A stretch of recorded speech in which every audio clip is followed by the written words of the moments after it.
재고자산의 가격 결정입니다. 아까는 우리가 처음에 재고자산을 구입했을 때 취득원가를 구하는 방법을 얘기를 했다면 지금은 취득원가가 매번 같다? 다르다는 거지. 일주일 뒤에, 한 달 뒤에. 그러면 도대체 내 기말 재고자산, 즉 재무상태표에 보여지는 이 재고자산 금액은 종전 슬라이드에서 수량 곱하기 가격이라고 했는데 수량은 그 어떻게 뭐 장부상이든 아니면 뭐 실제 내가 창고에 가서 확인하든 수량 확인은 가능한데 가격은 어떻게 결정하냐는 거죠. 가격은 취득원가만 적용, 내가 처음에 취득했던 대가, 취득원가를 사용하면은 사실 별 어려움이 전혀 없겠죠. 그런데 보니 실제 현 상황에서는 어떻게? 뭔가 계속 바뀌고 있는 거야. 그래서 고민을 하게 되는 거죠. 유용한 정보를 줘야 되겠다, 그쵸? 이 회계가 어떻게 목적적합하고 표현이 충실하게 작성이 돼야지 정보 이용자한테 유용한 정보를 제공하면서 의사결정을 돕는 거죠, 그쵸? 유용한 정보를 줘야 되는데 어떻게 하면 가격을 어떤 식으로 보여주게 되면 유용한 정보가 될 수 있냐는 거죠. 그래서 지금 가격을 결정하는 방법을 나름 정리를 해보니 네 가지로 정리를 할 수 있다는 거예요, 지금. 여기서 얘기하는 거는 지금 재고자산의 취득원가가 같지 않고 매번 다르다는 겁니다, 지금. 다를 때, 그러면 기말 재고자산, 우리가 실제 재무상태표에 보여지는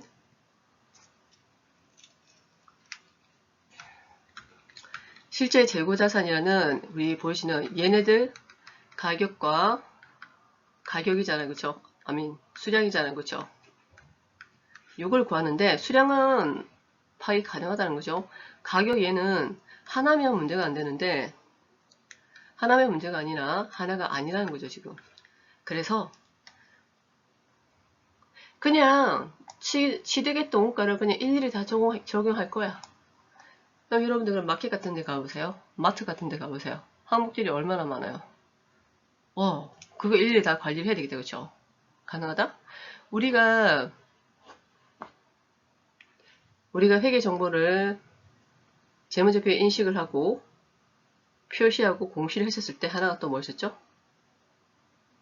원가가 효익 대비 작아야 되겠죠, 당연히. 그쵸? 그런데 마트 같은 경우에 지금 이 재고자산이라는 재고자산이라는 정보를 제공하기 위해서 일일이 모든 항목에 대한 가격을 개별적으로 다 적용을 한다면 효익보다는 원가가 더 많이 들겠죠. 그래서 개별가 같은 경우에는 어떨 때 사용될까요? 소량에 당연히 고가 품목의 경우 가능하겠지만 그 외에는 현실적으로 비용이 더 많이 들죠, 그쵸? 그래서 일단 뭐 개별법은 뭐다? 취득한 개별 원가를 그대로 적용을 하는 거예요. 쉽게 얘기해서 평균 원가법은 원가를 평균을 낸 거예요, 지금 평균. 평균 어떻게 구했죠? 수량분의 원가죠, 그쵸? 단가 나오게 되면은 이 단가 가지고 단가를 가지고 적용을 하는 거죠. 자, 평균 원가법에서 두 가지가 있어요. 이동평균법과 평가 원가법이 있습니다. 이동평균법은 계속기록법에 사용되는 건데 어떻게? 구입할 때마다 평균을 새로 구하는 거예요. 구입할 때마다. 자, 최초에 구입했을 때 40원이었어요. 그쵸? 40원에서 구입했다가 추가로 나중에 100개를 구입했는데 하나가 42원이 됐어요. 최초에는 40원이었고 100개에 40원이었어요. 그런데 일주일 뒤에 물건을 구입했는데 100개에 42원이 된 거예요, 지금. 두 번째 구입했을 때 이 재고자산의 원가는 판매 가능 수량이 아까 100개, 200개였죠? 200개였다가 40원 했나요? 4,000원에다가 4,200원. 두 개 합한 금액이니까. 그거 했었을 때 나오는 원가가 평균 원가가 되는 거죠, 지금. 그렇게 지금 원가를 계속 평균을 내가지고 계산하는 거예요, 지금. 이동평균법은. 가정평가 원가법입니다. 실제 재고는 우리 알다시피 언제 알 수 있다는 거예요. 창고에 가가지고 수량을 확인했었을 때 운영 수량, 그 재고자산 수량을 알 수 있는 거죠, 그죠? 그래서 설정된 기간 단위로 우리가 알 수가 있는 거지. 무슨 말이냐면, 이 회사가 한 달에 한 번씩 시사를 한다. 그러면 한 달에 한 번씩 그 원가 결정이 되겠죠. 원가는 마찬가지로 평균이니까 수량분의 판매 가능 원가가 우리 재고자산 장부에서 보게 되면 여기 기초가 있고 그 다음 매입이 있었죠. 그렇죠? 요 두 개 합한 거 우리는 뭐라고 그러냐면 판매 가능이랍니다. 판매 가능 원가 또는 판매 가능 제품. 매입하고 기초 포함된 금액 요걸 나눠주게 되면 그 기말 같은 경우에는 실질 재고조사 같은 경우에는 구입 시점 상관없다는 거예요. 지금 나는 매월 말일날 수량을 파악을 해. 그럼 말일날 뭐가 나온다는 거예요. 평균 원가가 나온다는 거죠. 말일날 기준 판매 가능 수량 분의 판매 가능 원가를 나눠주게 되면 평균 단가가 나온다는 거죠. 뒤에 가서 예제를 가서 보겠습니다. 선입선출법은 먼저 구입한 게 먼저 팔리는 걸로 보는 거예요. 구입 순서가 판매 순서가 된다는 거. 그래서 물론 이제 이렇게 구입이 됐다고 제가 볼게요. 물건이. 그러면 얘 앞에 구입된 게 먼저 팔린 걸로 보겠죠. 기말 재고자산은 뭐가 지금 포함하고 있을까요? 최근에 구입된 재고자산이 기말 재고자산으로 들어가 있겠죠. 후입선출법은 뭐냐면 나중에 구입한 게 먼저 팔리는 거예요. 똑같은 방법으로 우리가 물건을 이렇게 구입을 했습니다. 그죠? 구입을 했어요. 그래서 물건을 팔려고 해요. 그럼 어느 것부터 나간다는 거죠? 나중에 들어온 얘네들부터 지금 팔린 걸로 본다는 거죠. 그러면 재고자산에는 지금 어떤 금액이 나올까요? 여기 아주 오래된 구입 가격으로 된 요게 지금 재고자산 부분으로서 설정이 되겠죠. 이 네 가지 방법으로서 우리가 이제 재고자산 가격을 결정하는 거는 우리가 기말 재무상태표에 있는 재고자산 금액도 사실은 알기 위해서 필요하지만 또 어떤 경우죠? 매출원가 금액하고 연결되잖아요. 매출원가. 자, 다시 볼게요. 재고자산의 가격이다. 이런 거죠. 아이고. 여기 있었을 때 모양이 여기가 기초고 매입이죠. 그쵸? 매출원가고 기말이죠. 가격이 결정되는 거는 또 지금 펜이 안됩니다. 중간에 제가 이렇게 글씨 작게 쓰다가 영 아닌 거는 갑자기 펜이 안되는 겁니다. 가격이 중요한 거는 요 두 항목이죠. 그쵸? 매입을 했던 거는 매입을 할 때는 가격이 여러 가지입니다. 그쵸? 여러 가지인데 우리가 왜 가격을 결정하냐면 얘네 둘이 때문에 그런 거예요. 지금 얘네 둘이 즉 매출원가를 결정해야 되고 기말을 결정하기 때문에 지금 매출원가를 결정하고 기말을 결정해야 되기 때문에 개별법의 경우에는 개별 취득원가를 그대로 적용하는 거고 평균 원가는 뭐 원가를 어떻게 구입한 거 전부 다 어떻게 평균을 구해서 기말과 매출원가를 계산하겠다는 겁니다. 선의선출법은 요 매입한 거에 우리가 리스트업 되어 있잖아요. 그렇죠? 매입한 거에서 어떻게 먼저 들어온 게 먼저 팔려가는 걸로 보고 나머지가 뭐 기말되는 거고 팔린 애들은 매출원가 되는 거죠. 후입선출법은 뒤에 애들이 팔린 게 되는 거고 남아있는 애들이 기말이 되는 거죠. 지금 결국 그래서 가격 결정은 요 매출원가와 기말을 결정하기 위해서 실제 만약에 이렇게 뭐 네 가지의 가격 결정 방법이 없다. 그럼 여러분들 우리가 생각할 수 있는 건 뭐 개별법밖에 없죠. 그렇죠?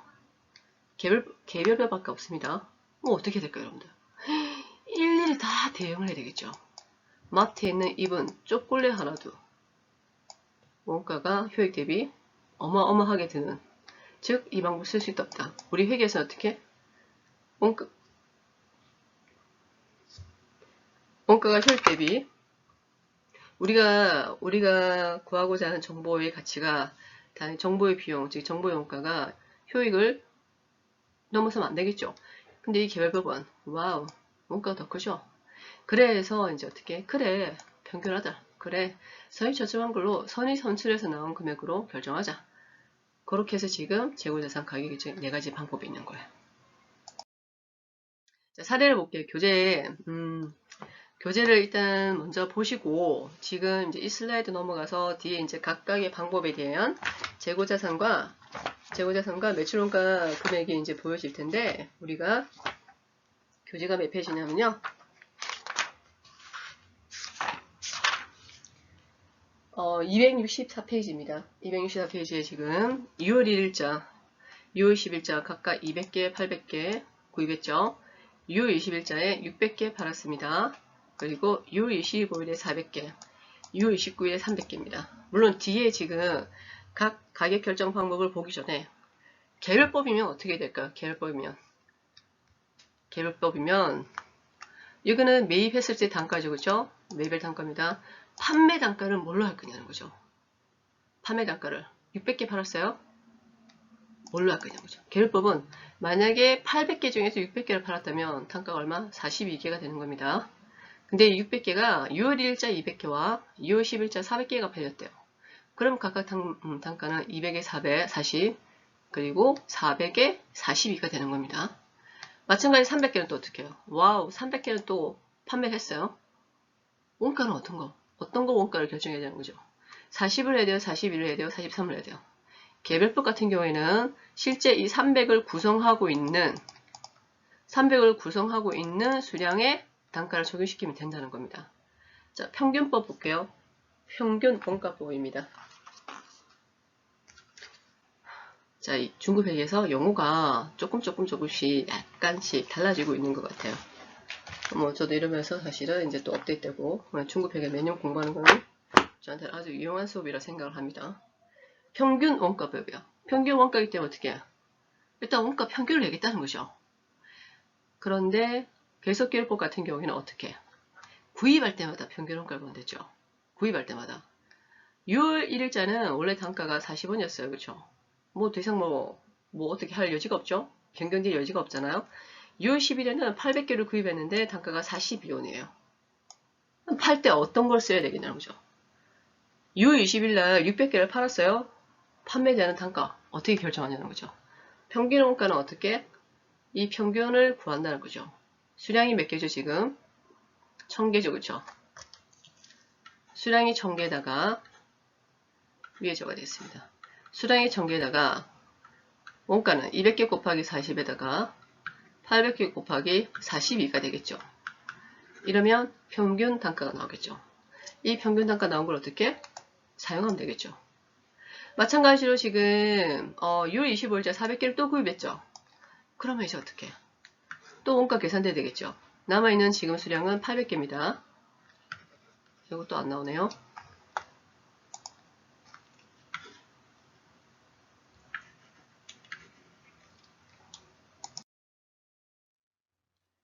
자, 개별법 볼게요. 옆에 살짝 지금 보이고 있는데 지금 500개 잔량이 6월 1일 500개씩 남아있는 여기 지금 500개 남아있죠. 이게 어떻게 100개, 100개, 100개, 300개로 구성되어 있겠대요. 그러면 기말재고자산은 개별법이기 때문에 각각 남아있는 개별 취득원가 남아있는 수량의 단가를 곱해주게 되면 기말재고자산 되겠죠. 6월 1일에 100개인데 6월 1일 100개죠. 단가 얼마예요? 40원이죠. 6월 10일 매입한 100개가 남아있대요. 얼마에 42원이죠. 6월 25일에 300개씩 남아있대요. 43원이죠. 요 개별적으로 취득한 원가를 적용해서 기말재고액은 얼마다? 21,100원이 되는 거예요. 여기 지금 보이죠? 그쵸? 21,100원. 100개 각각. 21,100원에서 그러면 매출원가는 어떻게 구할까요, 여러분들? 항상 교재에 나와 있는 방법대로 하면 되지만 여러분들이 알고 있는 지식에 좀 더 전개를 하시면 되겠죠. 보시게 되면 아까 얘기했듯이 여기에 기초죠. 매입이고 또 글자가 안 나오네요. 아 정말 성질나서 못하겠습니다. 매입이고 일단 매출원가입니다. 매출원가고 그다음 기말이에요. 지금 여기서는 기조가 없으니까 매입한 금액이 지금 뭐죠? 지금 매입한 금액이 요 6월 1일, 6월 12일, 6월 25일 다 이 수량에서 단가 곱한 이 합한 금액이 매입 금액이 되겠죠. 총 금액이 여기 보면 58,800원 되겠어요. 합하게 되면 58,800원에 기말이 얼마였죠? 21,100원이죠. 그럼 매출원가는 차감시킨 37,700원이 되겠죠. 향후 여러분들이 이렇게 문제를 구할 때 물론 매출원가는 판매 가능원가 기말재고 맞죠? 판매 가능원가 이 두 개 합한 금액이죠?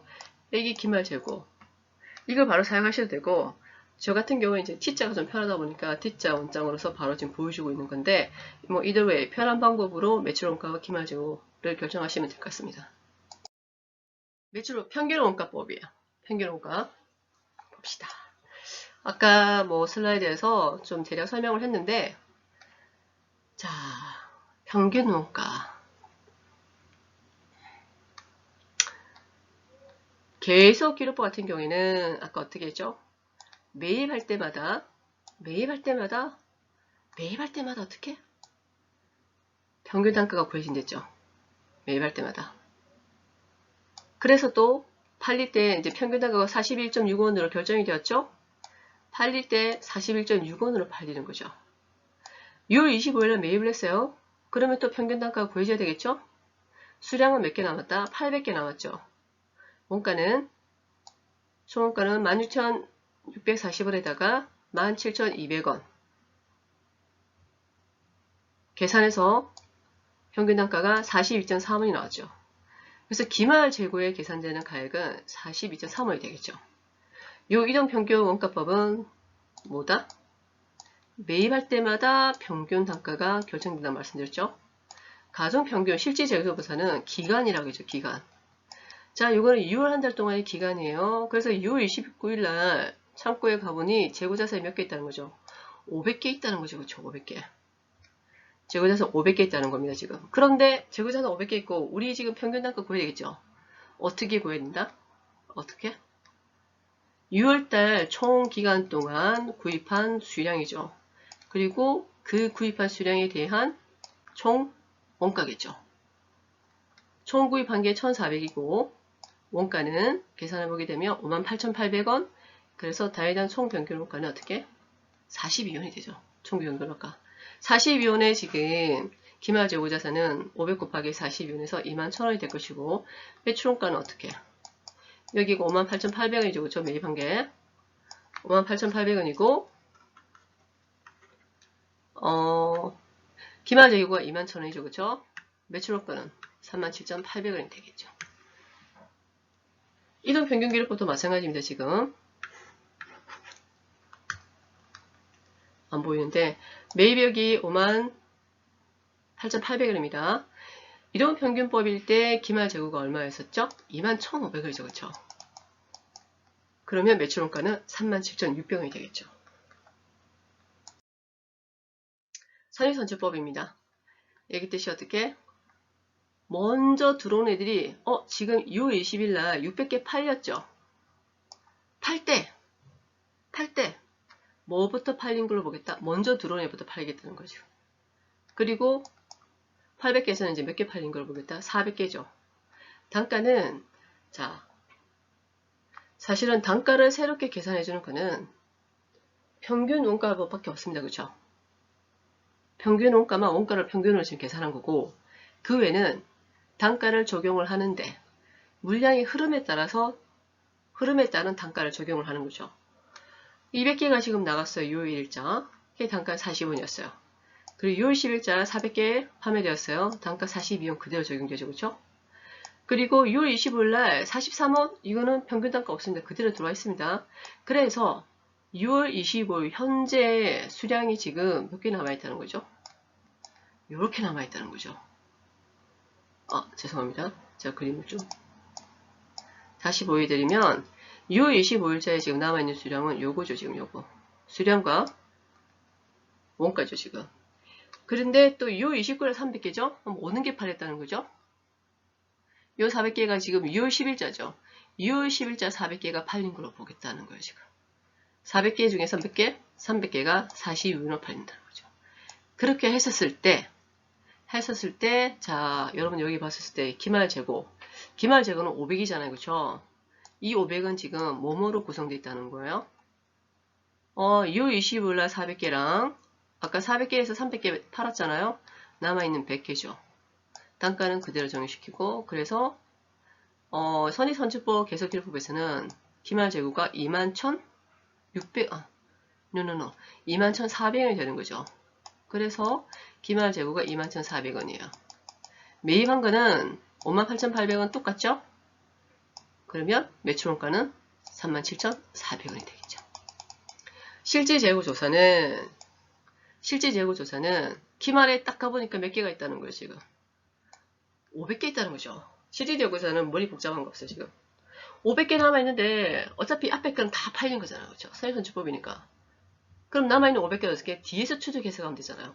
그러니까 어떻게 요 25일날 400개 남은 거랑 어떻게 요 10일날 100개 남은 거겠구나 라고 생각하는 거예요, 지금. 실제 재고조사는. 실제 재고조사는 딱 창고에 가가지고 수량 500개. 우리 이따 수량만 알 수 있는 거예요, 지금 수량만. 수량만 알 수 있는 거고, 그 수량에 따라서 생각을 해보면, 선입선출법이니까 앞에 다 팔렸다는 거죠. 그럼 여기 남은 400과, 여기서 100개가 이 500개의 기말을 구성하는구나. 해당되는 단가를 정의시켜서 기말 저기에 구하시고, 똑같이 T짝에 정해서 여러분이 매출원가를 구하시면 되겠죠. 어쨌든 매출원가는 판매 가능원가의 기말 재고고, 판매 가능원가는 매출원가 플러스 기말 재고 이렇게 나와 있는데, 그냥 T자 사용해가지고 해당되는 항목에다가 숫자를 넣으면 매출원가 기말 재고 계산하는 건 전혀 문제가 없다 생각합니다. 후입선출. 자, 마찬가지로 실제 재고조사는 창고에 가니까 지금 몇 개 있다는 거? 500개요. 선입선출과 반대겠죠. 뭐다? 최근에 들어온 거 다 팔렸고 결국은 앞에서부터 500개 남았다는 거죠. 6월 1일자 200개랑 6월 10일자 300개 남은 거겠죠. 200개랑 300개 남은 거겠죠. 그래서 기말 재고에 그대로 26,000원 될 것이고 T자 이용하게 되면 매출원가가 38,200원 나오겠죠. 계속기록법은요. 계속기록법은 자 실제 재고조사는 그냥 기말 남아있는 수량에다가 그냥 단가 찾으면 되는데 계속기록법은 어차피 기록을 계속하고 있잖아요. 그렇죠? 자 2월 1일, 2월 10일 물건이 들어왔어요. 2월 20일 물건이 이제 팔렸어요. 600개 팔렸어요. 어느 것부터 팔린 걸로 보겠다는 거예요. 지금. 후입선출법이니까 800개 중에서 600개 팔린 걸로 보겠다는 거죠.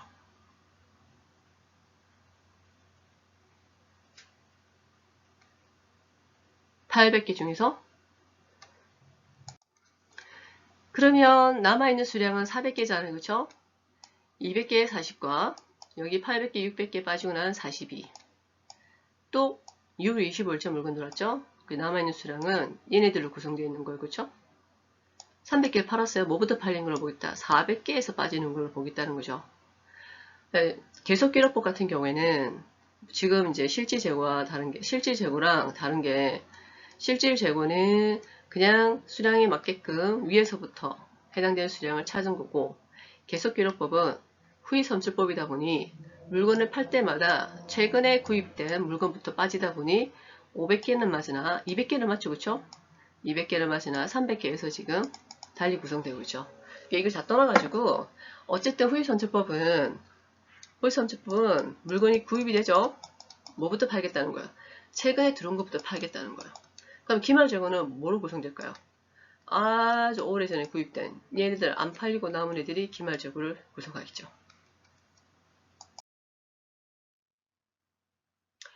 후입 정산 전출은 굳이 할 필요가 없을 것 같습니다.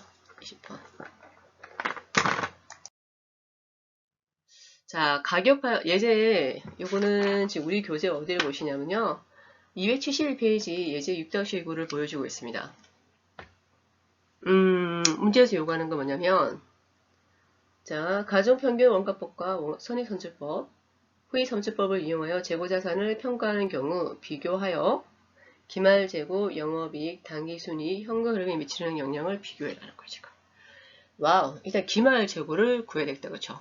기말재고를 보니, 자, 저는 일단 무조건 습관상 T를 그립니다. 기초재고가 4,000개 곱하기 30이죠. 그쵸? 매입된 거는 6,000개 6,000개 곱하기 40입니다. 그쵸? 기말 재고 없고 매출원가 없죠. 지금. 그쵸? 이런 상황입니다. 지금. 그래서 가정평균이에요. 지금. 가정평균이면은 가정평균 원가법이게 되면은 이동평균이 가정평균이죠. 그러면 어떻게? 수량분의 원가죠. 수량이 총 몇 개죠? 수량이 6,000개하고 4,000개에서 총 수량이 10,000개죠. 그쵸? 10,000개고 기초재고는 원가가 12만원이고 그 다음 매입된 원가는 24만원이죠. 지금 여기 나와있죠. 기초재고 12만원과 매입된 원가다 합, 즉 수량분의 총원가죠. 수량분의 총원가에서 단위당 원가가 나왔는데 기말 재고가 몇 개다? 팔렸기 때문에 여기 지금 팔린 수량만 지금 나오죠. 원가를 모르니까. 팔린 수량이 5,000개예요. 남아있는 거는 5,000개. 우리가 총수량이 남아있는 건 5,000개죠. 그죠? 5,000개. 그래서 단가 지금 가중평균 원가 단가 나왔어요. 남아있는 기말 재고 수량을 하게 되면 가중평균 원가법의 기말 재고는 지금 제가 기말 재고도 똑같겠고 그 다음에 왜 5,000개 5,000개니까 매출 원가도 똑같겠죠. 지금 18만원입니다. 선입선출법 볼게요. 선입선출법이 지금 5,000개 팔렸죠. 기말 몇 개 남아있다는 거죠. 5,000개 남아있다는 거죠. 선입선출 먼저 들어온 게 먼저 팔린다는 거지. 그러면 기말 재고로 남는 거는 그냥 기초 재고가 아니고 뒤에 매입한 요 40원짜리가 남는 거죠. 40원짜리가 자 4,000개 먼저 나가고 4,000개는 다 팔렸죠. 그리고 6,000개에서 지금 1,000개 빠졌잖아요. 그쵸? 여기서는 지금 매출 원가를 구하는 겁니다. 여러분. 그래서 선입선출분이니까 4,000개 30개가 먼저 빠졌고 팔렸고 그 다음에 나머지 1,000개는 40원으로 팔린 거로 해서 16만원이 매출 원가 되겠죠. 후입선출법 볼게요. 5,000개가 지금 팔렸죠. 지금. 제가 사실 이 부분 이미 다 녹화를 했는데 저장하는 과정에서 뭐가 잘못됐는지 날라가 버렸어요. 그래서 지금 다시 하고 있는 거야. 몇 시간째. 그러다 보니 지금 제 목이 지금 갈라지고 있네요. 정말 동영상 나 너무 싫다. 그러나 내가 이번에는 줌으로서 강의를 하고 싶었는데 제가 또 회의가 또 있네요. 그래서 관리에게도 지금 제가 동영상을 찍었는데 관리에게 동영상 찍고 그 다음 중급에게 동영상 찍고 이러다 보니 네, 목소리가 지금 갈라지고 있는데 양해를 구하겠습니다. 다시 갈게요. 매출된 수량이 5,000개죠. 그렇죠? 5,000개입니다. 원가는. 후입선출법 같은 경우에는 뭐부터 팔린 걸 보겠다. 뒤에 요 매입된 게 팔린 걸 보겠죠. 매출 원가 얼마죠? 5,000개 40원에서 20만원이 되는 거죠. 각각의 방법에서 이제 매출 원가 계산이 되면 솔직히 기말 재고도 구할 수 있겠죠. 그렇죠? T자에서 이 매출 원가가 나오게 되면 밑에가 기말이죠. 여기는 뭐 기초에다가 단기 매입 즉 12만원과 24만원 36만원인가요? 여기 36만원에서 각각의 매출 원가를 차감시키면 기말 재고가 나오겠죠.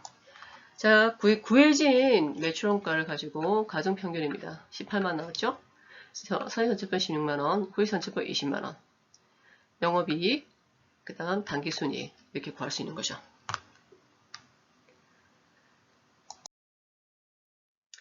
자, 요거는 지금 재고자산 가격 결정 방법이 4가지가 있는데 얘네들이 어떤 관계가 있습니다. 지금 어떤 게 있냐면 만약에 취득원가가 상승을 하게 되면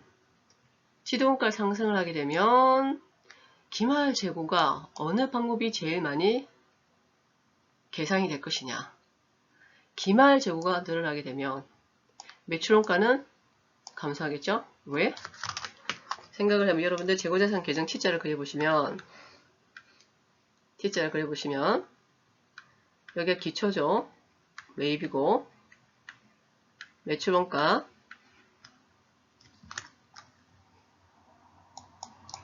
매출원가죠. 이게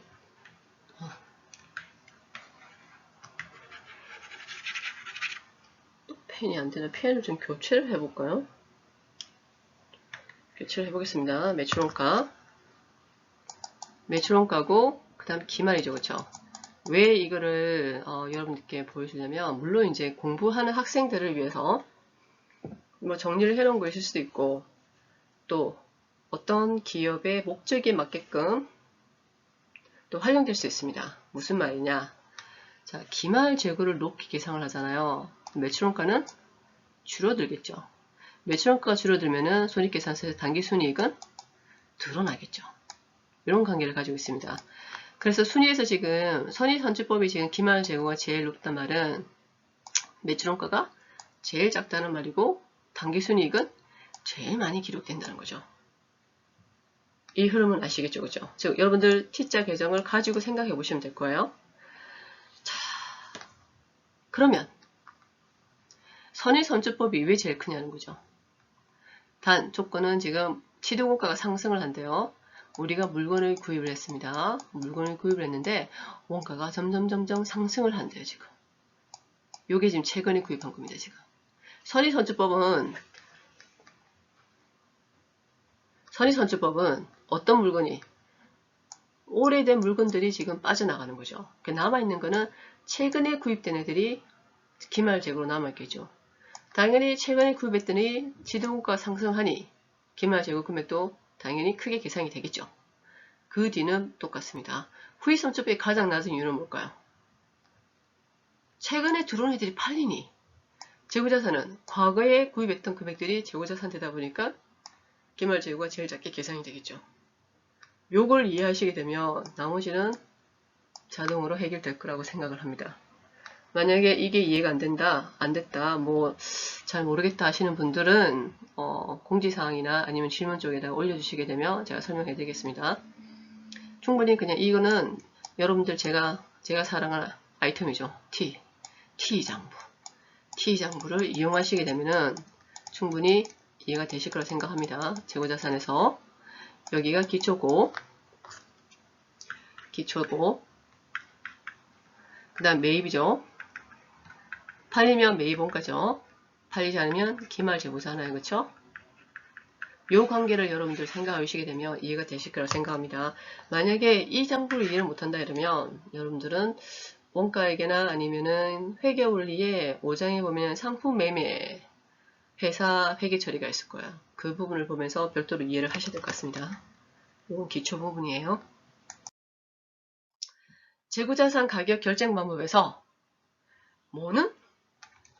후입선출법은 KIF에서 허용이 안 돼요. 왜? 얘가 좀 문제가 많어. 제일 큰 문제는 뭐냐면 이익 조정이 가능하다는 거예요. 지금 이익 조정이. 무슨 말이냐면 자 이렇게 우리가 물건을 구입을 하죠. 순서대로. 후입선출법은 나중에 구입된 애부터 팔린 거잖아. 그렇죠? 그럼 실제 어떻게?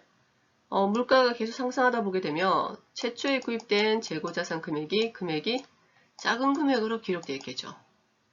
그런데 우리가 청산을 하게 되면 얘네들이 팔린 걸로 보잖아요. 그렇죠? 그러면 얘네들이 팔렸어. 매출원가 금액이 어떻게 기록이 되겠어요? 작은 금액을 기록이 되겠죠. 매출원가 금액이 작으면 당기순이익은요. 당연히 많이 계산이 되겠죠. 이런 식으로 지금 의도적 이익조정 가능성이 있기 때문에 후입선출법 같은 경우 실컷 어떻게? 물건을 사가지고 쌓아놓고 이렇게 후입선출법을 이용해서 청산을 할 경우 이런 식의 지금 이익 조정할 수 있는 여지가 충분히 있기 때문에 후입선출법은 KIF에서 인정을 안 해주고 있는 거예요. 지금. 나머지는 여러분들께서 읽어보시면 될 것 같습니다. 여기 아까 취득원가 계속 상승한 경우에서 지금 똑같이 지금 보이고 있죠. 그렇죠?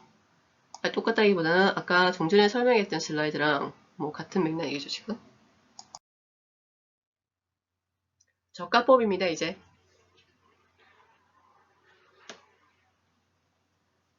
저가. 여기 영어로 보시게 되면 lower cost of mortgage죠. 원가와 공정 가치 중에서 더 낮은 금액을 원가로 하겠다는 거예요. 지금. 아니 우리가 재무회계에서 고민했던 게 아까 취득원가 고민해서 결정했죠. 취득원가가 많다 보니까 그래서 우리 어떻게 가격 결정에 문제가 있어가지고 4가지로 가격을 결정을 했죠. 근데 저가법은 또 왜 나타나냐는 거지. 저가법은. 아니 가격 결정됐던 이 4가지 가지고 사용하면 되는데 왜 또 저가법이라는 게 나타났냐.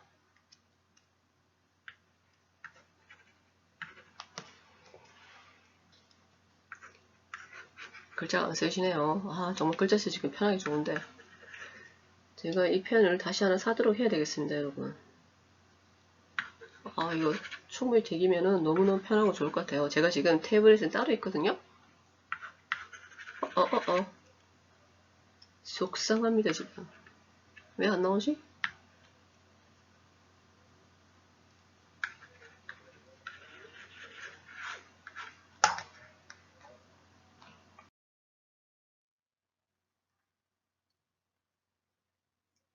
제가 설명도 하기 전에 지금 슬라이드가 넘어갔네요. 그쵸? 저값의 요지를 얘기할게요. 자, 아까 얘기했듯이 치대원가와 그리고 원가가 다양하다 보니까 가격 결정하는 문제가 있었다 했잖아요. 그래서 네 가지 중에서 우리가 물론 후익선제법은 국제회계 기준에서 인정하지 않습니다. 아니 거기까지만 하면 됐는데 왜 또 저가법을 하냐. 그래 네가 이렇게 가격 결정을 해가지고 단가를 결정해놨는데 장부상에 단가를 결정했는데 이게 무슨 말이야 지금. 팔려고 내놓으니까 이 단가를 팔 수 있다는 거 없다는 거야 지금. 없다는 거야 지금. 팔 수가 없다는 거야. 이유는 가치가 당연히 하락을 했다는 거죠. 그래서 제가 저가법을 할 때 대표적인 예를 쓰는 게 이제 옷이죠. 옷은 유행을 타게 되면 가격이 떨어지죠. 그렇죠? 어쨌든 재고를 없애야 되니까 가격을 떨어서라도 팔려고 하죠. 옷 같은 경우에는 유행을 지나게 되면은 이 장부상에 있는 원가를 받지를 못하게 됩니다. 그렇죠? 그럴 경우 어떤 경우냐면 그러면 옷을 내가 장부에서 1,000원이지만 실제 내가 이걸 내놓으니까 시장에서 얼마 주고 사겠다는 거죠. 500원을 사겠다는 거죠. 그러면 실제 이 옷의 가치는 얼마짜리가 된다어요 500원짜리가 된다는 거야. 차이 나는 이 500원은 우리는 뭐 눈물을 머금고 장부상에서 손실로 떨가야 되겠죠. 이때 손실이 재고자산 평가 손실인 거예요. 저가법으로 적용해서 발생한 손실인 거예요, 지금. 하나 더. 재고자산 감모 손실. 이 어디에 있을 경우면 실지 재고 조사법일 때 수량 차이가 있을 수 있으면 감모 손실이죠. 계속기록법에는 감모 손실 있다. 없다고 했었죠, 그렇죠? 이거 이해 안 되시나요? 그러면 수량 계산에 재고자산 수량 계산에 거기에 있는 부분을 다시 한번 보시면 되겠습니다. 자, 어떤 거냐면 이런 겁니다. 아니 기말에 내 원가가 있는데 유행이 지나가지고 실제 내가 받을 수 있는 금액은 얼마라는 거예요. 지금 원가보다 작다는 거예요. 지금 그때 우리가 지금 500원만큼 작죠. 그러면 재고자산 평가손실 500원, 재고자산 현금 500원, 재고자산 1000원 이렇게 회계처리가 되는 거죠. 지금 자 적용 방법은 K 종목 지금 저가 같은 경우에 지금 여기 보면 종목 조별 총액이 되어 있잖아요. 교재를 보시게 되면 275페이지 보시게 되면 저가법을 적용해서 저가기준 재고자산 평가는 재고자산의 개별 항목, 유사한 재고자산의 집단 또는 전체 재고자산에 할 수 있다는 거죠. 예를 들면 자 그러니까 기업에서 만들고 있는 재고자산 하나 또는 냉장고는 냉장고끼리, 김치냉장고는 김치, TV는 TV, 엘리베이터는 엘리베이터 지금 뭐다? 유사한 재고자산의 집단끼리 하든지 아니면 그냥 내가 가전제품을 만든다. 그러면 전체 재고자산에 대해서 즉 저가법을 적용할 때 그 기준이 있어야 되겠죠. 그렇죠? 그 기준을 어떻게 결정한다는 거죠. 개별적으로 하는 걸 우리가 종목별 냉장고, 세탁기, 에어컨 요거고 지금 그 다음 둘째 조별 같은 경우에는 개별보다는 조금 더 캐롤 이해가 더 많이 포함되는 거거든요. 뭐가 있을까요, 여러분? A조에 A조에 교재 276페이지 보게 되면 뭐 예제도 나와 있는데 A의 상품 AB 상품이 A조에서 만들어지고 B조에서는 B의 BB 상품을 만드는 즉 종목별보다는 조금 더 큰 개념인 조별 기준 그리고 나머지는 총액 기준 KIF에서는 어떻게 개별적으로 적용을 한다는 것이 개별적으로 따져가지고 공정가치와 순실현 가능 가치 순실현 가능 가치와 순실현 가치와 원가 차이를 보고 하나 이렇게 따지겠다는 거예요. 지금 냉장고 하나에다가 얘 팔면은 순실현 가치가 얼마야? 우리 원가는 얼마야? 에어컨 팔았어요. 에어컨 순실현 가치가 얼마야? 우리 원가 얼마야? 즉 에어컨에 대한 하나의 원가는 우리가 이미 지금 재고자산 계산할 때 결정이 되었잖아요. 그렇죠? 그런데 이 에어컨을 시장에 지금 팔려고 내놓으니까 물론 현실적으로는 아니겠지만 팔려고 내놓으니까 내가 장부가액이 100만원이었는데 원가가 100만원인데 팔려고 하니까 사람들 50만원만 달라고 한대요. 이 순실현 가능 가치가 실제 시장에 내놓아서 예상되는 판매가액이에요, 지금. 아직 내가 돈을 받은 건 아니에요. 예상되는 판매가액에 관련 부대 비용을 뺐기 때문에 순위가 붙은 거예요, 지금. 그러한 가치, 즉 내 예제에서는 50만 원이 되겠죠. 원가 100만 원이에요. 재고자산 평가 손실 얼마죠? 50만 원 되는 거죠.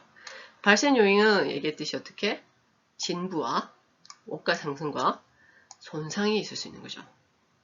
이러한 이유로 우리가 저가법으로 적용을 하는 거고, 만약에 순실현 가능 가치가 회복하게 되면 평가 손실을 환입할 수도 있습니다. 자, 이거는 말로서 하는 게 아니고 사실 여러분들이 회계 처리를 해봐야지 이제 완전하게 이해될 수 있는 거고, 감모 손실은 키워드죠? 뭐 차이다? 수량의 차이라는 겁니다. 수량의 차이. 자, 예제를 볼게요.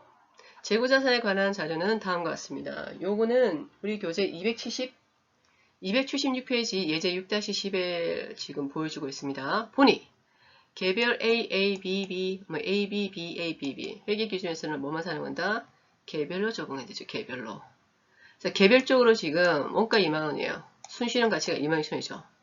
또 37,500원, 32,500원. 보니 자, 저가법 기준에 3개가 있었죠. 그죠? 3개가. 종목별은 개별적으로 다 따진다고 했었잖아요. 그렇죠? 저가법에 있었을 때 우리가 선택되는 금액은 2개 중에 낮은 금액은 2만원이죠. 2개 중에 낮은 건 32,500원. 저가법이니까 lower cost of market이었죠. 그렇죠? 그래서 cost of market을 2개를 비교하고 있는 거예요. 지금 BA는 12,000원이지 않고 그 다음에 BB는 43,800원이에요. 종목별로 다 해서 나오는 저가가 얼마다? 108,300원인 거예요. 지금. 조별로 할 경우에는 여기 A조, 여기 B조죠. 그쵸? A조는 2개 합계를 비교해요. 조별로니까. A조 합계로 비교합니다. 어느 게 저가요? 57,500원이죠. B조 합계를 비교합니다. 얼마죠? 56,000원이죠. 조별 기준하게 되면 저가 총 금액이 123,500원. 총액은 그런 뭐 개별적인 거 따지지 않고 총액으로 지금 따지겠다는 겁니다. 2개. 요 2개로 따지겠다는 거예요. 저가가 얼마예요? 114,500원이죠. 보니 저가 기준에 있을 때 어느 쪽의 금액이? 종목별로 할 때 금액이 제일 작죠. 그쵸? 종목별이 KFS다. 그러면 회계 처리가 어떻게 될까요? 즉 우리가 저가 기준의 저가법에 의해서 지금 현재 재고자산의 가치, 순실현 가능 가치 108,300원이죠. 그쵸? 원가는 123,800원이죠. 얼마만큼? 2개의 차이점인데, 아이고, 잠시만 읽고 짜봅시다. 108,000하고 123,800원 차이점이에요. 계산해볼까요? 1, 2, 3, 800, 108, 300, 500, 15,500원이 지금 재고자산 평가 손실로서 기록이 되겠죠. 종목별이게 되면. 뭐 조별이게 되면 어떻게? 123,800에다가 123,500원 빼게 되면 얼마죠? 1,300원인가요? 요게 재고자산 평가 손실. 그러나 여러분들 아시면 그냥 어떻게? 종목별 이 금액으로 비교를 한다고 생각하시면 돼요. 예제 6-1의 재고자산 평가 손실과 감모 손실 예제를 보겠습니다. 교재는 여러분들 277페이지 보시면 될 겁니다. 보니 자, 실질재고조사법과 계속기록법에 따라서 재고자산과 관련된 적절한 기말수정 공개를 하고 실질재고조사법에서 재고자산 관련 계정 마감은 매출원가 계정을 이용하래요. 와, 우리 실질재고조사 이거 종전의 슬라이드에서는 어떤 계정으로 마감을 했었죠? 집합손익이었죠. 근데 여기서는 지금 뭘로 마감하는 거죠? 매출원가 얘기인데 이거 수업 시간에 설명하지 않았었는데 지금 여기서는 이제 여러분들 실질재고서 하지 말고 설명이 되지 않기 때문에 혼동될 수 있으니까 우리는 지금 평가 손실을 보는 겁니다. 어떻게? 기초가 지금 3,900 단기 매입. 그래서 기말 재고는 얼마다? 5,000원입니다. 지금. 그런데 요 순실현 가치가 얼마라는 거죠? 4,200원이죠. 800원만큼 뭐? 800만큼 감소됐죠. 재고자산 감소됐죠. 그렇죠? 그러면 이제 여러분들 재고자산 평가 손실 얼마? 800원을 해야 되는데 요 800원 내가 보니까 수량이 없어서 500원 손실된 거와 평가 손실 300원이라는 거지. 지금. 그래서 재고자산 800원 나가고 이렇게 회계 처리가 된 거죠. 지금.